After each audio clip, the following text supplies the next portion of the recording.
Star news కి స్వాగతం. నూతనంగా బాధ్యతలు తీసుకున్న సర్కిల్ ఇన్స్పెక్టర్ పి అప్పలరాజు ఈ సందర్భంగా ఆయన మాట్లాడుతూ వినాయక నవరాత్రిలో భాగంగా అందరూ కూడా యాప్ని డౌన్లోడ్ చేసుకుని అందులో పర్మిషన్ తీసుకోవాలని, ఎటువంటి అసాంఘిక కార్యక్రమాలు చేయకూడదని, అలా చేస్తే కమిటీ వారిపై చర్యలు తీసుకుంటామని అన్నారు. నూతనంగా బాధ్యతలు చేపట్టినటువంటి తనకు లా అండ్ ఆర్డర్ అమలు చేసేలా నాయకులు, గ్రామ పెద్దలు, యువత సహకరించాలని కోరారు. నమస్కారం అండి. నా పేరు పి అప్పలరాజు. నేను చోడవరం ఎస్హెచ్ఓగా నిన్నే ఛార్జ్ తీసుకోవడం జరిగింది.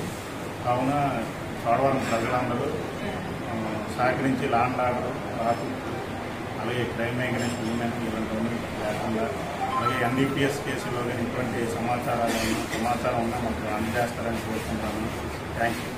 7వ తేదీన మన గణేష్ నవరాత్రుల సందర్భంగా ప్రతి ఒక్కరూ తెలుసుకోవాల్సిన విషయాలు ఏంటంటే, దీనికి సింగిల్ విండో సిస్టమ్ అనేది పోలీసు, రెవెన్యూ అందరి తరఫున పెట్టడం జరిగింది. ఆ యాప్లో వెళ్ళి అందరూ రిజిస్టర్ చేసుకొని, యాప్ను డౌన్లోడ్ చేసుకుని యాప్లో రిజిస్టర్ అయ్యి దాంట్లో ఉండే టర్మ్స్ అండ్ కండిషన్స్ అందరినీ పాటించవలసిందిగా కోరుతున్నామండి. అలాగే ప్రతి పెండల దగ్గర తీసుకోవాల్సిన జాగ్రత్తలు, పాటించవలసిన నియమాలు ఇవన్నీ అందరూ పాటిస్తారని చోడవరం ప్రజలందరికీ, అలాగే కమిటీ సభ్యులు, ఈ వినాయక పెండల్స్ కమిటీ నాయకులందరికీ తెలియజేస్తున్నాం. Thank you.